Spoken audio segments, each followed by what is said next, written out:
Bonjour à tous, on se retrouve pour une nouvelle position de combinaison. On est déjà en finale avec une dame et plusieurs pièces mineures échangées. Les noirs ont au trait, puisqu'ils sont en bas, ont une qualité d'avance, donc deux tours contre tour et un cavalier, mais aussi deux pions de retard, puisque les blancs ont 5 pions et les noirs seulement 3. Donc du coup, c'est à peu près équilibré au niveau matériel quand même. Un cavalier de pions, c'est équivalent à une tour. Évidemment, tout dépend. Ça, c'est seulement les valeurs, la valeur des pièces.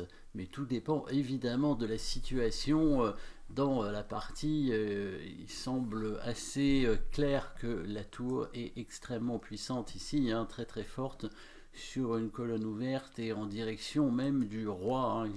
Donc sur la rangée, et que ce soit celle-ci ou l'autre d'ailleurs, puisque l'autre est aussi sur une colonne ouverte et peut facilement être aussi en direction du roi, en se mettant directement sur la colonne pour faire un échec. D'ailleurs, ce serait un coup forcé, puisque c'est ce qu'on va regarder éventuellement tout de suite, coup de tour ici. Alors on va quand même vérifier combien on a. Il y a 3 échecs a priori, puisque les tours, même 4 avec le fou. Le fou peut aussi donner un échec. Voilà. Les pièces noires sont quand même extrêmement actives avec ce fou sur la plus grande des diagonales. Donc a priori, c'est quand même sa meilleure diagonale. Les pièces blanches sont un peu passives par contre, puisque le fou des blancs est cloué, et le cavalier, même si il est placé vers le centre, ses cases ont l'air assez bien protégées, et d'ailleurs il est lui-même un peu attaqué par la tour noire, et ce qui fait que la tour blanche est obligée de le protéger, puisqu'il n'est pas protégé, ce cavalier, tout simplement. Donc 3 échecs, 4 échecs on a dit. Alors l'échec du fou en G2, bon, ça n'a pas l'air excellent puisque le roi va le prendre.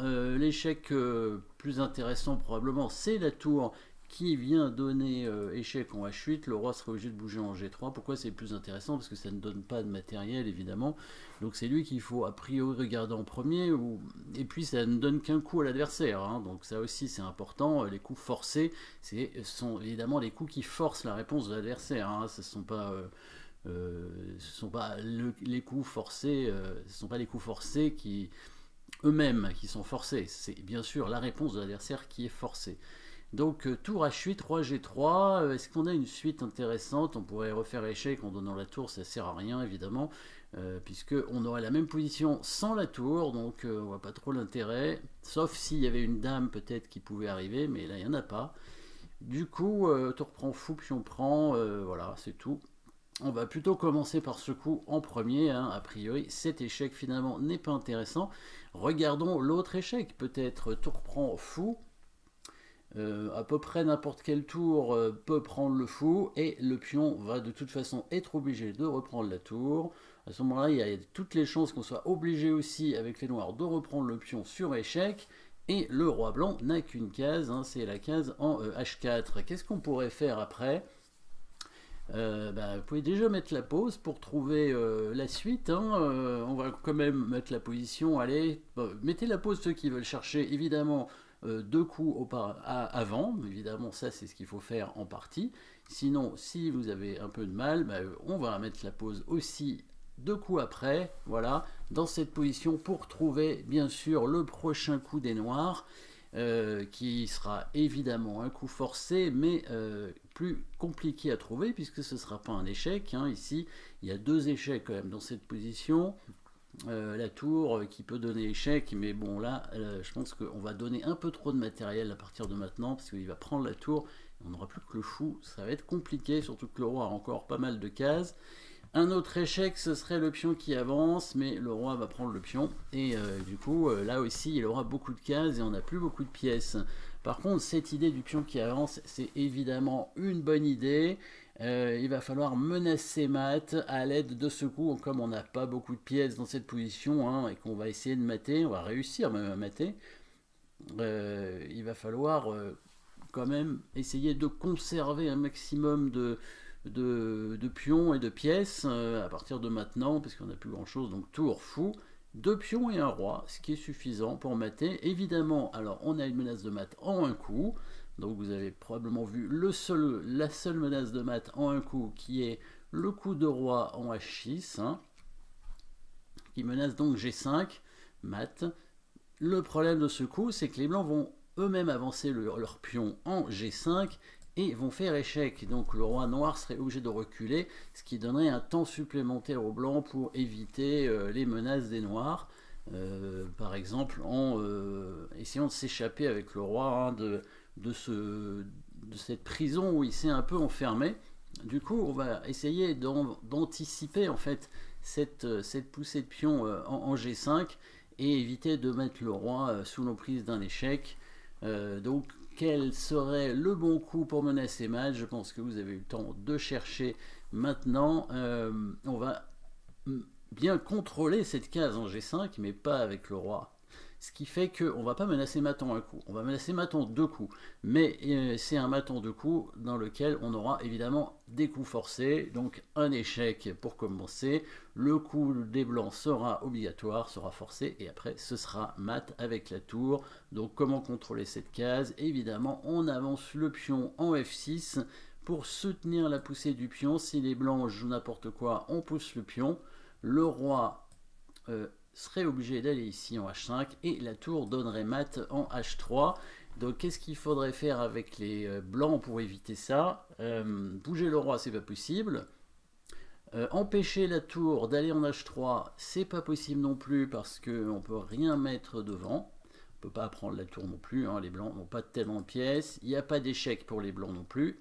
Donc tout ce que les blancs peuvent faire, c'est empêcher le pion d'avancer. Donc il n'y a qu'un seul coup de défense ici. Vous pouvez mettre la pause pour le trouver maintenant. Si vous ne l'avez pas encore trouvé, évidemment.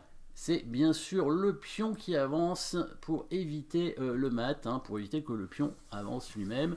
Et là, vous pouvez remettre la pause pour trouver le dernier coup, ou l'avant-dernier coup plutôt des noirs, qui permet donc de mater par la suite le roi blanc. Encore une fois, un coup forcé, bien évidemment.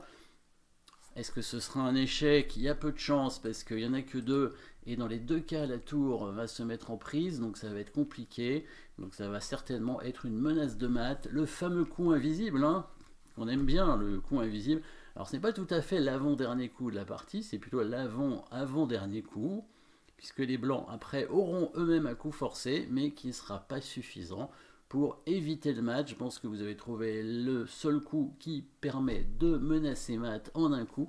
C'est bien un coup invisible, le coup de fou qui recule pour attaquer. Voilà, le fou qui change de diagonale, qui rentre vers son camp, donc même sur sa case de départ. Hein, comme quoi le fou est souvent bien placé sur sa case de départ et il va contrôler la grande diagonale ici. C'est pas la plus grande, c'est une belle diagonale, mais c'est quand même une diagonale la plus intéressante, en tout cas dans cette position, avec la menace de mat avec la tour. Il contrôle la dernière case du roi, le roi blanc qui est enfermé complètement. Encore une fois, les blancs ne peuvent pas empêcher la tour de venir en H3. Le fou ne peut pas être intercepté, toujours pas d'échec.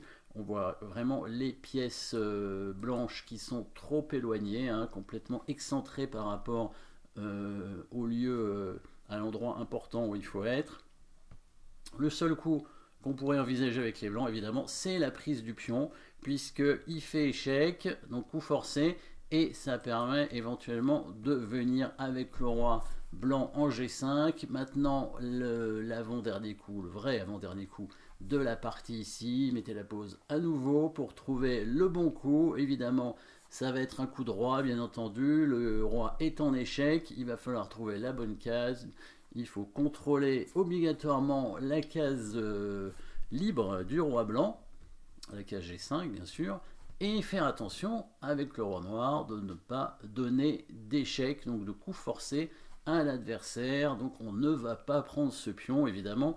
Hein. Alors là, ce serait vraiment pas une bonne idée parce que le cavalier viendrait échec et prendrait la tour, hein, grâce à une fourchette. Évidemment, on va mettre le roi tranquillement en H6. On ignore totalement le pion blanc parce que on va tout simplement mater. On n'a plus besoin de bloquer ce pion. Au prochain coup, il n'y a pas de choix pour les blancs, hein. Les lits vont se faire mater par ce coup de tour, protégé par le fou. C'est ce qu'on appelle un mat imparable. Voilà, petite combinaison sympathique, hein, avec très peu de pièces au départ, hein, et une jolie attaque avec... on peut prendre n'importe quel tour, hein, si vous voulez prendre avec la tour E en E3 ou la tour D en E3, c'est la même chose. Le coup des blancs est forcé, sinon ils sont mat. Merci d'avoir suivi cette position et à très bientôt.